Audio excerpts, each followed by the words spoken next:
আসসালামু আলাইকুম। Hello viewers, কেমন আছেন? আশা করি আল্লাহর রহমতে আপনারা অনেক অনেক সুস্থ আছেন। সৌদি আরব কিন্তু নতুন ড্রাইভিং লাইসেন্স নেওয়ার জন্য কম্পিউটার টেস্ট দিতে হয়। সো অনেকেই কমেন্ট করে, ভাই কম্পিউটার টেস্টটা কি?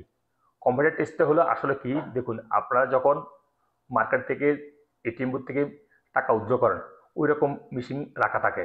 সো ওখানে স্ক্রিনের উপর কিছু প্রশ্ন আসে, প্রশ্নটা ক্লিক করতে হয়, সঠিক অ্যান্সার দিতে হয়। ওটাকে বলে কম্পিউটার, কম্পিউটার ফার্স্ট। সো ওই প্রশ্নগুলো কি? ওই প্রশ্নগুলি হয়েছে আপনি দিক নির্দেশন, অর্থাৎ কিভাবে গাড়ি চালাবেন, কোন দিকে মোড় দিবেন, কোন দিকে ব্যাক করবেন, বা ওখানে স্পিড কত, সামনে কি সিগন্যাল আসতেছে, এগুলা কিছু দিক নির্দেশনা আছে, ওগুলো শিখতে হবে। সো আপনারা যখন নতুন ড্রাইভিং লাইসেন্স নেওয়ার জন্য যাবেন ড্রাইভিং স্কুলে, সর্বপ্রথমে অ্যাপয়েন্টমেন্ট নিয়ে যেতে হবে। তারপরে আপনাদেরকে ওই সর্বপ্রথমে কম্পিউটার টেস্টও দিতে পারে, বা ড্রাইভিং লাইসেন্স নেওয়ার জন্য গাড়ির টেস্টও দিতে পারে। সো কম্পিউটার টেস্ট দিবে না, সর্বপ্রথম আপনাদেরকে একটা ভিডিও লিঙ্ক পাঠিয়ে দিব, বলবে এই ভিডিওতে দেখেন আপনারা, দেখে শিখিয়ে আসেন, তারপরে কম্পিউটার টেস্ট হবে। আর অথবা আপনাদেরকে ওই স্কুলে, ড্রাইভিং স্কুলে, স্কুলের মতন বসিয়ে শিখিয়ে দিবে। আর অথবা একটা পেপার দেখিয়ে দিবে, এই পেপারের ভিতরে সব ইমেজ আছে, এটা কি, এটা করলে কি হয়, মানে সিগন্যালে কোথায় সিগন্যাল, এখানে কত স্পিড, এখানে কোন দিকে মোড় নিবেন, কখন গাড়ি স্টপ করবেন, কোথায় পার্কিং করবেন, এগুলি। সো এগুলোর দিক নির্দেশনা আছে, এগুলো শিখে গেলে আপনারা সহজে কম্পিউটার পাস করিয়ে আসবেন। সো অনেকেই ডরা যায়, ভাই আমরা তো কম্পিউটার চালাইতে পারি না, কিভাবে কম্পিউটার পাস করবো, কিভাবে কম্পিউটার পরীক্ষা দিব। দেখুন কম্পিউটার একবারই সহজ, আর ওখানে আপনার ল্যাঙ্গুয়েজে সহজ করতে পারবেন। যেমন বাংলা, হিন্দি, ইংলিশ, যেটা প্রয়োজন আপনি চয়েস করতে পারবেন। আর তারপরে যদি আপনারা না পারেন ওই কম্পিউটারে টিক দেওয়ার জন্য এটা কোনটা ওটা, তাহলে পুলিশে সাজিয়ে নিতে পারেন। সর্বপ্রথম দিবে না, ফার্স্টে যখন আপনার কম্পিউটার টেস্ট দেবেন তখন আপনার নিজে নিজে করতে হবে। তারপর যদি সেকেন্ড বার, যদি ফার্স্ট বার ফেল হয়ে যান, সেকেন্ড বার কিন্তু পুলিশ আসে আপনাদেরকে হেল্প করতে, সমস্যা নেই। আমি জানি না, আমি মুখ দিয়ে বলবো বা আরবিতে বলবো, তুমি ক্লিক করো, অসুবিধা, পুলিশ ক্লিক করবো। যেমন আমি লইছি, সর্বপ্রথম আমি 10টা অ্যান্সার দিছি, আর ওই কম্পিউটার বন্ধ হয়ে গেছে, অর্থাৎ 10টা ভুল হয়ে গেছে, সেজন্য আমি ফেল করছি। পরেরবার আবার কি দিচ্ছি, আমি এক পুলিশকে ডাকছি, সে আমাকে হেল্প করছে, তখন আমি ফার্স্ট হয়ে গেছি। অর্থাৎ 20টা কোশ্চেন করবে, 20টা সঠিক অ্যান্সার দিতে হবে, বা 2-3টা ভুল হলে সমস্যা নেই। সো যারা নতুন ড্রাইভিং লাইসেন্স নেওয়ার জন্য ইচ্ছুক সৌদি আরব, আমি তাদেরকে একটা সাজেশন করতেছি। আর অনলাইনে একটা অ্যাপ পাওয়া যায়, অনলাইনে, মোবাইলে অনলাইনে, ডাল্লা কেএসএ, আপনি ওই অ্যাপটা ডাউনলোড করে আপনি শিখে নিতে পারেন। আর কিভাবে আপনি শিখবেন, কিছু দিক নির্দেশন আমি এখন কিছু গাইডলাইন আপনাদেরকে মোবাইল স্ক্রিনে দেখিয়ে দিব। আপনারা এইগুলি শিখে গেলে আপনারা সহজে আপনারা কম্পিউটার পাস করে ড্রাইভিং লাইসেন্সটা নতুন নিয়ে আসতে পারবেন। সো কম্পিউটারের জন্য কোনো আপনার ঘাবড়ানোর জরুরত নেই, মানে ডরানোর কোনো জরুরত নেই। আপনারা অবশ্যই পাস করতে পারেন। যদি আপনারা পার্কিং এ ভালো পাস করেন, তাহলে কম্পিউটারের প্রথমবার ফেল করলে, দ্বিতীয়বার ফেল করলে, তৃতীয়বার কিছু টাকা লাগবে, পরে অটোমেটিক আপনারা ফাঁস হয়ে যাবেন। কারণ শিখতে শিখতে ফাঁস হয়ে যাবেন, বা অনেক সময় যদি ভাগ্য ভালো থাকে, তাহলে পুলিশে ক্লিক করে আপনাদেরকে পাস করে দিব কম্পিউটার টেস্ট করার জন্য, অর্থাৎ নতুন ড্রাইভিং লাইসেন্স নেওয়ার জন্য। সো চলুন দেখি আমরা, আমি আপনাদেরকে কিছু গাইডলাইন দেখিয়ে দিতেছি মোবাইলের মধ্যে, কিভাবে আপনারা শিখে নিতে যেতে পারেন, এগুলা কি ওগুলা কি। আমি এখন কিছু আপনার গাইডলাইন দেখিয়ে দিব মোবাইলের মাধ্যমে। সো চলুন দেখি মোবাইল স্ক্রিনে। সর্বপ্রথমে আপনাদের মোবাইলে প্লে স্টোরে চলে যাবেন, যাওয়ার পরে এখানে রাইটিং করবেন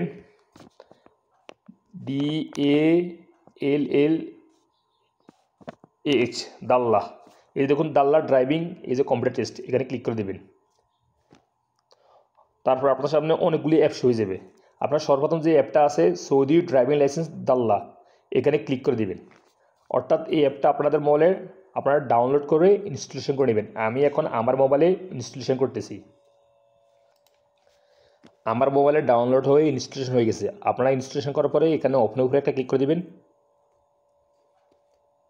তারপর দেখতে পাবেন এখানে কেএসএ ডাল্লার ড্রাইভিং টেস্ট, এখানে নিচে কন্টিনিউ উপরে একটা ক্লিক করে দেবেন। তারপর আপনার সামনে এরকম ইন্টারফেস হয়ে যাবে। এখানে আরবিতে আছে, ইংলিশে আছে, বা পাকিস্তানি ভাষা আছে, হিন্দি আছে, কেরালা ভাষা আছে, বাংলা ভাষা আছে। আপনারা যে কোনো একটা ল্যাঙ্গুয়েজ চয়েস করে নেবেন। প্রথমে কিন্তু ইন্টারভিউ নেম, এখানে নামটা লিখে দিবেন। সো আমি আমার নামটা লিখে দিতেছি। আপনারা এখানে ইংলিশও লিখতে পারবেন, বাংলাতেও লিখতে পারবেন। তারপরে এখানে বাংলা চয়েস করে দিতেছি আমি। তারপর এখানে চালিয়ে যান, এখানে ক্লিক করে দিবেন। বাংলা ভাষীদের জন্য আমি এখন এটা দেখিয়ে দিতেছি। সো তারপরে এখানে দেখতে পাবেন অনেকগুলি ইমেজ, অর্থাৎ অনেকগুলি অপশন। আপনি এখানে নিচে দেখতে পাবেন চালিয়ে যান, এখানে ক্লিক করে দেবেন। তারপরে এখানে বেসিক সংরক্ষণ দিয়ে চালিয়ে যান, আর প্রিমিয়ামের আপডেট করুন, এখানে যদি ক্লিক করেন তাহলে কিছু রিয়েল লাগবে, কিছু টাকা লাগবে, ডলার লাগবে এই অ্যাপটা কেনার জন্য আর কি। অর্থাৎ ভিতরে যে ফাংশনগুলি কেনার জন্য। সো আপনি উপরেটা ক্লিক করবেন, বেসিক সংরক্ষণ দিয়ে চালিয়ে যান, এখানে ক্লিক করে দেবেন। তারপর আপনার সামনে এরকম ইন্টারফেস হয়ে যাবে। আপনারা কী করবেন, একটু ব্যাকে চলে যাবেন। ব্যাকে গেলে আপনার সামনে এরকম ইন্টারফেস হয়ে যাবে। দেখুন এখানে সব শো হয়ে গেছে, সেবা মানে তথ্য পরীক্ষা, মক টেস্ট, তারপর সড়ক চিহ্ন, পয়েন্টস তালিকা, লাইসেন্স প্রক্রিয়া, তথ্য। সো আপনি এখানে দেখতে পাবেন সড়ক চিহ্ন, এখানে ক্লিক করে দেবেন। তারপর আপনার সামনে এরকম ইন্টারফেস হয়ে যাবে। দেখুন নিষেধ সূচক চিহ্ন মানে 120, এটা মানে কি, মানে আপনার গাড়িটা 120 পর্যন্ত চালাতে পারবেন, এটা অতিরিক্ত চালাতে পারবেন না। চালালে সামনে ক্যামেরা ধরবে বা ক্যাপচার করবে বা গ্রামা আসবে, সেই জন্য 120 এটা এই লিমিট ক্রস যেন না করতে পারেন, যেন না করেন, সেই জন্য এই চিহ্নটা দিবে। সো আপনারা যদি কম্পিউটারে আসে 120 মানে 125, এখানে 125 আছে, 125 যদি কম্পিউটার আসে আপনারা করবেন নিষেধ সূচক চিহ্ন, এখানে নিষেধ সূচক চিহ্ন ক্লিক করে দেবেন। যেমন আমি এখানে ক্লিক করতেছি, এই দেখুন এরকম আসবে সর্বোচ্চ গতি, এটা কি, তখন আপনাদের কম্পিউটারের সামনে আসবে এটা কি, আপনারা বাংলাতে লিখবেন সর্বোচ্চ গতি বা অন্যান্য 3-4টা অপশন করবে, সর্বোচ্চ গতি বা সর্বোচ্চ গতি না এরকম। তো আপনার সর্বোচ্চ গতি ওখানে ক্লিক করে দেবেন, সর্বপ্রথম অপশন। তারপরে এখানে একটু হাতের আঙুল দিয়ে স্ক্রল করে নিচে আসবেন, এখানে দেখতে পাবেন বাধ্যতামূলক সংকেতসমূহ, এখানে ক্লিক করুন। অর্থাৎ এটা কি, যখন এই চিহ্নটা আপনাদের কম্পিউটার দেখাবে এটা কি, তখন আপনারা বলবেন কি সর্বনিম্ন গতিসীমা শেষ, এটা ক্লিক করবেন। বা সর্বনিম্ন গতিসীমা শেষ, এখানে 4টা ওই লেখা থাকবে, সর্বনিম্ন গতিসীমা অতিক্রম, ওই সর্বনিম্ন গতিসীমা হয় নাই, এরকম অনেক কিছু লেখা থাকবে ভুল। সো সঠিক উত্তর হচ্ছে সর্বনিম্ন গতিসীমা শেষ, এখানে ক্লিক করে দিবেন, তাহলে হয়ে যাবে অ্যান্সার, হয়ে যাবে প্রশ্ন, সঠিক প্রশ্ন হয়ে যাবে অ্যান্সার। আমি ব্যাকে যাচ্ছি। তারপর হাতের আঙুল দিয়ে একটু ডান করে নিচে আসবেন, এখানে দেখতে পাবেন সতর্কমূলক সংকেত, এখানে ক্লিক করে দিবেন। তখন এরকম ইমেজ আসবে, তখন বলবে এটা কি, তখন আপনারা বলবেন সামনে বিভিন্ন রকম বিপদ সংকট আছে, মানে বিপদ সংখ্যা আছে আর এরকম সঠিক প্রশ্ন থাকবে, তখন ওখানে ক্লিক করে দিবেন। এগুলি শিখে যাবেন, দেখুন শিখলে আপনারা অবশ্যই কম্পিউটার টেস্টে পাস করে চলে আসতে পারবেন, ভেরি ইজি। আমি তাকে চলে যেতেছি। তারপরে এখানে হাতের আঙুল একটু স্ক্রল ডাউন করে নিচে আসবেন, এখানে গাইড চিহ্ন, এখানে ক্লিক করতেছি। অর্থাৎ এখানে বিশেষ গতিসীমা বা সর্বোচ্চ গতিসীমা এরকম একটা ইমেজ আসবে কম্পিউটারে, আপনি সঠিক দিবেন বিশেষ গতিসীমা বা সর্বশেষ গতিসীমা এরকম, এটা সঠিক অ্যান্সার আরে। সো এটা শিখে যাবেন, সব এখানে শিখে সব আছে। দেখুন এখানে কাজের জেনের চিহ্ন, এখানে ক্লিক করবেন। এটা অনেক আসে, অনেকের প্রশ্ন এটা আসে, আমারও এই প্রশ্নটা আসছে। সামনে ট্রাফিক সিগন্যাল আছে, অর্থাৎ এরকম ইমেজ আসবে এবং এরা সাইডটা প্রশ্ন করবেন নিচে দিয়ে ট্রাফিক সিগন্যাল, অর্থাৎ সামনে ট্রাফিক সিগন্যাল আছে, সামনে ট্রাফিক সিগন্যাল নাই, সামনে ট্রাফিক সিগন্যাল পার হয়ে গেছে, আপনারা সঠিক দিবেন সামনে ট্রাফিক সিগন্যাল আছে, এরকম লেখা আসবে, আপনি ওখানে ক্লিক করে দেবেন, তাহলে অ্যান্সার সঠিক হয়ে যাবে। এগুলি আর। সো আমি এখন ব্যাগে যাচ্ছি, তারপর আবার ব্যাগে যাচ্ছি। তারপরে আবার ব্যাক আসার পরে এখানে কিন্তু অনেকগুলি আছে প্রশ্ন, অনেকগুলি ইমেজ আছে। দেখুন আমি নিষেধ সূচক চিহ্ন ক্লিক করে দিচ্ছি, এখানে নিচে দেখতে পাবেন পরবর্তী, এখানে ক্লিক করবেন। এই দেখুন এখানে থামুন, এরকম আসবে ইমেজ আসবে, তখন আপনার থামুন ক্লিক করবেন সঠিক। আবার এখানে পরবর্তী, এখানে শেষ করবেন। দেখুন মোটরসাইকেল নিষেধ, অর্থাৎ এই রোডে মোটরসাইকেল নিষেধ আছে, এগুলো শিখে যাবেন।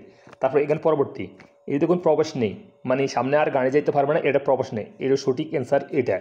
তারপর আবার পরবর্তী, তারপর দেখুন ট্রেলার সহ কোনো যানবাহন নেই, মানে ট্রেলার সহ কোনো যানবাহন এখানে নাই, যাইতে পারবে না, এটা সঠিক অ্যান্সার। তারপর পরবর্তী, এখানে যানবাহন প্রবেশ নিষেধ, শুধুমাত্র মোটরসাইকেল অনুমতি আছে, মানে মোটরসাইকেল আছে অনুমতি, কোনো গাড়ি যেতে পারবে না, আপনি এইভাবে শিখে নেবেন। দেখুন আবার এখানে ক্লিক করবেন বাধ্যতামূলক সংকেতসমূহ, এখানে পরবর্তী পরবর্তী পরবর্তী, এই দেখুন এখানে দেখুন বাম পাশ দিয়ে চলুন, তারপর শুধুমাত্র সামনে চলুন, তারপরে শুধুমাত্র বাম দিকে চলুন, তারপর বাম অথবা ডান পাশে দিয়ে চলুন, এই যে অনেক সংকেত আছে, এখানে শিখে গেলে অবশ্যই আপনি পাস করবেন। দেখুন এখানে আবার ক্লিক করতেছি আমি, এই দেখুন পরবর্তী, এই দেখুন সামনে দুটো রাস্তা একত্রিত হয়েছে, ডুয়েল ক্যারেজ ওয়ে শুরু, এই দেখুন সামনের ডান দিকে 500 রাস্তা আছে, এই দেখুন সামনে রক্ষিত রেল ক্রসিং আছে, এগুলো শিখে যাবেন। দেখুন আমি আপনাদেরকে একটু গাইডলাইন দেখাই দিতেছি, এই যে দেখুন, এই দেখুন পরবর্তী পরবর্তী, এই যে সব আছে, এইগুলি সব প্রশ্ন আপনাদের আসবে। দেখুন এই দেখুন সব ওয়ে, এই দেখুন উত্তর দিকে মানে এরকম লেখা আসবে, এই দেখুন দক্ষিণের দিকে অর্থাৎ এরকম লেখা আসবে, এই যে দেখুন পূর্ব দিকে ইস্ট ওয়েস্ট, এগুলো আমার এই প্রশ্নটা কিন্তু আসছে। সো আপনারা শিখে যাবেন এই অ্যাপ থেকে। কাজের জেনের চিহ্ন দেখুন এখানে পরবর্তী, এর সামনের ডান দিকে থেকে রাস্তা শুরু হয়েছে, তারপরে সামনে নিম্নমুখী ঢালু রাস্তা, তারপর রাস্তা মেরামত আমার এই অপশনটাও আসছে, এরকম ইমেজ আসছে, এমনকি না উপর প্রশ্নটা আসছে, 3টা প্রশ্ন করছে, আমি রাস্তা মেরামত সঠিক অ্যান্সার দিছি। সো ভিউয়ার্স, আশা করি আপনারা বুঝতে পারছেন। আপনারা এই অ্যাপে গিয়ে আপনারা যারা সৌদি আরব নতুন ড্রাইভিং লাইসেন্স ইচ্ছুক তারা এই অ্যাপ ডাউনলোড করে আপনারা এভাবে এগুলো শিখে যেতে পারবেন। অর্থাৎ সড়ক চিহ্ন, অর্থাৎ ট্রাফিক চিহ্ন, এগুলো অবশ্যই শিখে যাবেন। শিখে গেলে আপনারা সহজে কম্পিউটার টেস্ট দিয়ে সৌদি আরব থেকে ড্রাইভিং লাইসেন্স সহজে বাইর করে নিয়ে আসতে পারেন। সো আপনারা এই অ্যাপটা ডাউনলোড করে আপনারা এভাবে শিখে যাবেন। সো ভিউয়ার্স, আমি এইমাত্র যে মোবাইল স্ক্রিনে আপনাদেরকে দেখিয়ে দিছি, আপনারা এগুলি শিখে গেলে আপনারা সহজে ড্রাইভিং লাইসেন্স কম্পিউটার টেস্ট দিয়ে নিয়ে আসতে পারেন। সো আপনারা স্টেপ বাই স্টেপ এই মোবাইল অ্যাপ লগ ইন করে আপনারা দেখি আপনারা শিখে যেতে পারেন। ইংলিশেও শিখে যেতে পারেন, আরবিতেও বা হিন্দিতেও শিখে যেতে পারেন, বা বাংলাতেও শিখে যেতে পারেন। হিন্দি তো পারবেন না, কারণ আমরা বাংলাদেশির জন্য আমি এই ভিডিওটা মেক করছি। সো বাংলা ভাষাও আপনারা সহজে শিখে যেতে পারেন এই অ্যাপ খুলে। ডাল্লা কেএসএ এই অ্যাপটা লগ ইন করে আপনারা এগুলি শিখে গেলে আপনারা সহজে ড্রাইভিং লাইসেন্সটা নিতে পারবেন। আর না হলে আপনাদেরকে যে স্কুলে আপনারা যাবেন ওই স্কুলে একটা ভিডিও লিঙ্ক পেস্ট করে দিব, ওটাও এরকম। এবং কিন্তু আপনাদের একটা পেপার দিয়ে দেবে ইমেজ, ওটাও এরকম দিক নির্দেশন, অর্থাৎ ট্রাফিক সিগন্যালের কিছু সিগন্যালের দিক নির্দেশন আছে, ওইগুলো আর ট্রাফিক সিগন্যালের গাড়ি চালানোর জন্য। সো ভিউয়ার্স, আশা করি বুঝতে পারছেন। যারা সৌদি আরব নতুন ড্রাইভিং লাইসেন্স নেওয়ার জন্য ইচ্ছুক, তাহলে আপনারা যদি এই কিছু অপশন শিখে যান, আপনারা এই ট্রাফিক সিগন্যালের কীভাবে গাড়ি চালানো এগুলো সব যদি শিখে যান, তাহলে সহজে আপনার কম্পিউটার টেস্ট দিয়ে আপনারা ড্রাইভিং লাইসেন্সটা বাহির করে নিয়ে আসতে পারবেন ড্রাইভিং স্কুল থেকে সৌদি আরবে। সো ভিউয়ার্স, আজ এই পর্যন্ত এই শিক্ষণীমূল্য ভিডিওতে, এবং দেখা হবে আবার অন্য সময় অন্য ভিডিওতে। সেই পর্যন্ত আপনারা ভালো থাকবেন, সুস্থ থাকবেন। আল্লাহ হাফেজ, বাই বাই।